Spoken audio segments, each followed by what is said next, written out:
வணக்கம் நண்பர்களே, நீங்கள் பார்த்து கொண்டு இருப்பது உங்கள் கௌசிக ரிவ்யூ. சரி வாங்க வீடியோக்குள்ள போய் என்ன நடக்க போகுது அப்படின்ற இன்ட்ரெஸ்டிங்கான விஷயத்தை தான் நீங்கள் அந்த வீடியோவில் பார்த்து தெரிஞ்சுக்க போகிறீங்க.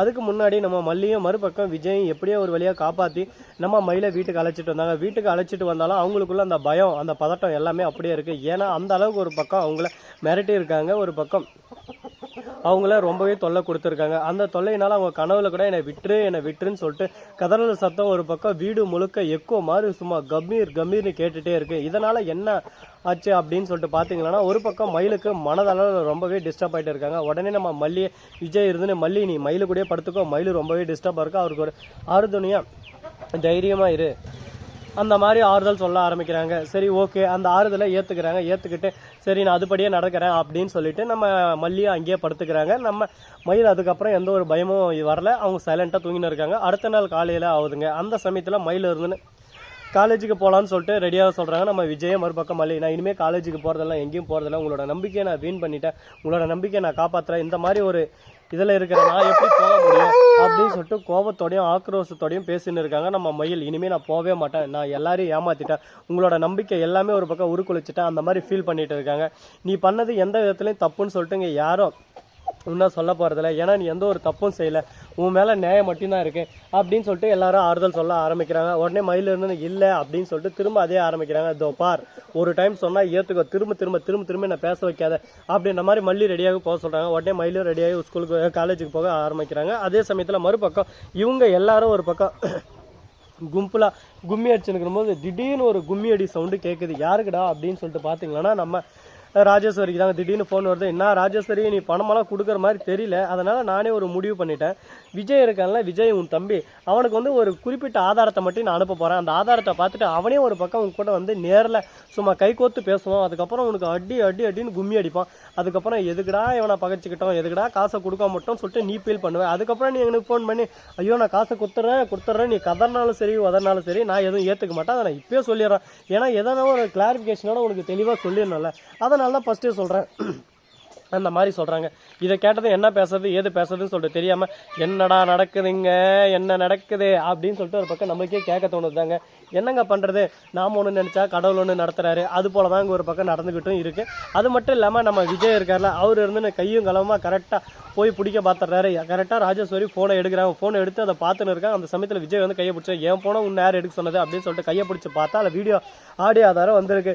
நான் ராஜேஸ்வரி நீ கொலை பண்ண மிரட்டினே, அது எல்லாமே ஒரு பக்கம் ஆதாரத்தோடு என்கிட்ட இருக்குது, அதை விஜய்க்கு அனுப்ப போகிறேன்னு சொன்னால் நீ நம்பலை. இப்போ பார்த்தா விஜய்க்கு அனுப்பிச்சி வச்சிட்டேன். எப்படி இருந்தாலும் நீ டக்குன்னு நீ தான் எடுத்திருப்பேன்னு சொல்லிட்டு எனக்கு நல்லாவே தெரியும், அதுவும் எனக்கு நல்லாவே புரியும். அதனால் இந்த வீடியோ ஆதாரத்துலேயே நான் தெளிவாக சொல்லிடுறேன், இது எல்லாமே பண்ணது நீ தான். அந்த வீடியோ ப்ளே பாரு அப்படின்னு சொல்லிட்டு ப்ளே ஆகும்போது கரெக்டாக அந்த வீடியோ எரர் ஆயிடுது. உடனே என்னத்தை பண்ண ஏது பண்ண, என் ஃபோனை எதுக்கு எடுத்தேன் அப்படி இப்படின்னு சொல்லிட்டு விஜய் நோண்ட ஆரம்பிக்கிறாரு. ஐயோ நான் எதுவுமே பண்ணலன்னு திரும்ப ஒரு பக்கம் சமாளிஃபிகேஷனாக ஒரு பக்கம் போட்டுனே இருக்காங்க நம்ம ராஜேஸ்வரி. இதெல்லாம் வேலைக்கு ஆகாது, இப்படியே விட்டாலும் இதெல்லாம் இப்படியே விடக்கூடாது, எந்த அளவுக்கு முடியுமோ அந்த அளவுக்கு ஒரு பக்கம் அடித்து ஆட ஆரம்பிக்கணும். ஏன்னா எந்த அளவுக்கு நம்ம விடுறோமோ அந்த அளவுக்கு அவங்க விட்டுட்டோம் அப்படின்னு சொல்லிட்டு ஆணவத்திலேயே அகங்காரத்துலேயும் ஆடுவாங்க. யாரையும் விடக்கூடாது, விடாத கருப்பு இது தொடாத கருப்பு அப்படின்ற மாதிரி ஒரு பக்கம் அவங்கள விடாமல் அடின்னு அடிச்சுனே இருக்கணுங்க. அப்போ தான் அவங்களுக்கு ஒரு இடி மாதிரி ஒரு அடி விழும். அது மட்டும் இல்லாமல் நம்ம ராஜேஸ்வரியை கண்ணத்து மேலே 4 போட்டு உண்மையை சொல்கிறாங்க. உடனே ராஜேஸ்வரி வாயிலேருந்து எந்த ஒரு உண்மையும் வரல, எதை டெலீட் பண்ணுறதையும் சொல்லலை. சரி ஓகே, இதோட விட்டுறலாம், நீ மாட்டாமல் எப்போவே ராஜேஸ்வரி உனக்கான நேரம் உனக்கான காலம்னு நினச்சின்னு இருக்கு. ஆனால் அது கூடிய சீக்கிரம் எனக்கான நேரம் எனக்கான காலமாக மாறும். அந்த சமயத்தில் மவளை நீ மாட்டின உன்னை கஞ்சி காசுருவம் பார்த்துக்க அப்படின்னு சொல்லிட்டு விஜய் மிரட்டு அங்கேருந்து கிளம்ப ஆரம்பிக்கிறாங்க. இதுக்கப்புறம் என்ன நடக்க போகுது அப்படின்னு சொல்லிட்டு பார்த்தீங்கன்னா, நம்ம தீபிகா இருக்காங்களா, அவங்களும் மறுபக்கம் விஜய் 2 பேரும் ஒரு பக்கம் கலந்துரையாடல ஏற்படுறாங்க. எப்படின்னு சொல்லிட்டு பார்த்தீங்கன்னா, வெண்பாவை விட்டாரத்துக்கு போகிறாரு. அந்த சமயத்தில் அவங்க 2 பேரும் ஒன்றா சேர்ந்து ப்ளே பண்ண ஆரம்பிக்கிறாங்க. அதை பார்த்து ஒரு பக்கம் கோவம் மாதிரி ஆத்திரம் வந்துடுது. நம்ம தீபிகா கோச்சுக்கிட்ட சண்டை போடுறாங்க. இந்த மாதிரி தீபக் தான் சொன்னார், தீபக் தான் 2 குழந்தைங்களோட எதிர்காலமும் ஃபியூச்சரும் இதில் இருக்குது, அதனால் அவங்களோட ஃப்ரீடமாக நம்ம கொடுத்தா தான் அவங்க இதுன்னு பண்ண முடியும், நம்மளோட முட்டாள்தனத்தால் நம்மளோட பகையை நம்ம குழந்தைகிட்ட திணிக்கக்கூடாது அப்படின்னு சொல்லிட்டு தெளிவாக சொன்னார். நீங்களும் அதை புரிஞ்சுக்கிட்டு நீங்களாக பேசுறீங்கன்னு சொல்லிட்டு சொன்னார். ஆனால் நீங்கள் எதுவும் புரிஞ்சிக்காத மாதிரி பேசுகிறீங்க பார்த்தே, அதுதான் ரொம்ப கஷ்டமாக இருக்குது அப்படின்னு சொல்லிட்டு கேட்டதான். சரி ஓகே, என் மேலே தான் தப்பு, நான் என் தப்பை உணர்ந்துட்டேன், இதுக்கப்புறம் அந்த தப்பை நான் செய்ய மாட்டேன் அப்படின்னு சொல்லிட்டு பேசிட்டு இருக்காங்க. சரி ஓகே, இதுக்கப்புறம் எந்த ஒரு தப்பும் செய்ய மாட்டாங்க, இதுக்கப்புறம் தப்பை உணர்ந்துட்டாங்க அப்படின்னு சொல்லிட்டு சொல்கிறாங்க. இது ஒரு நம்பரமான விஷயமா இருந்தாலும் இன்னும் கொஞ்சம் சந்தேகங்கள் சில பல கொஸ்டின்கள் எல்லாமே இருந்துகிட்டே தான் இருக்கும் மனசுக்குள்ள. அதுக்கான ஆதாரம் கூடிய விரைவில் கூடிய சீக்கிரம் நம்ம கிட்ட கிடைக்குமா கிடைக்காதா என்ன பண்ண போறாங்கன்னு சொல்லிட்டு பொறுத்து வந்து பார்த்தா தெரிய போகுது.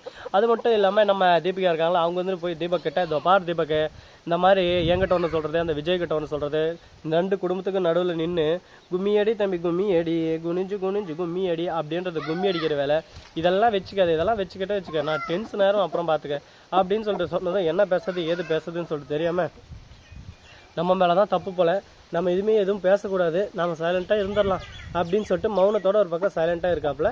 இதுக்கப்புறம் என்னென்ன நடக்க போகுது எது நடக்க போகுதுன்னு சொல்ல தெரியல. பார்ப்போம் என்னென்ன பிரச்சனையெல்லாம் வரப்போகுது, என்னென்ன பிரச்சனை எப்படியெல்லாம் சந்திக்க போகிறான்னு சொல்லிட்டு கூடிய விரைவில் கூடிய சீக்கிரம் நீங்களே நேருக்கு நேர் பார்த்து தெரிஞ்சுக்க போகிறீங்க. இத்துடன் இந்த வீடியோ உங்களுக்கு பிடிச்சிருந்தா நிறைவு பெறுகிறேன்.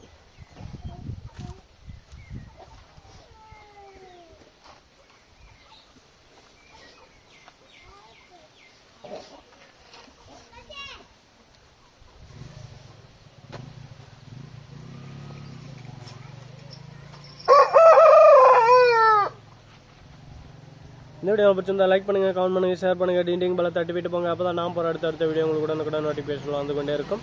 மிக்க நன்றி. தேங்க்ஸ் ஃபார் வாட்சிங். Tata, see you. நன்றி, வணக்கம். வந்து நம்ம இருக்க